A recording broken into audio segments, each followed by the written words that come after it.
Ni bula binaka brother Malakai ahiwasi Scotlandji. Na bole Matthew wasi chin katolu ena chikina ngai chini kina chin kandua. Sangai lako mai koi ira na tise peli katorongi koya.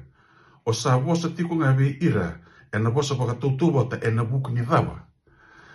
Sangai kaya hangai wosa kokoya ka kaya we ira.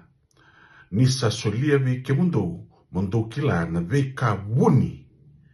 Ni mateni tu baka loma langi. Ia ka senga ni suli we ira. So weekenda, we tailia ni ndaba madalataka ni bola tambu.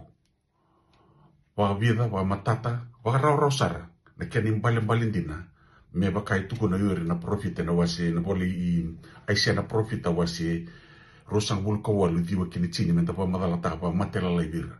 O ira na senga ngani tara, na wekandina, me mbaleta na ibolango. Baleta ni senga ni suli vira, na wekabu ni me mbaleta na matiritu, wa halo malangi. Shalom, Most in Christ, bless.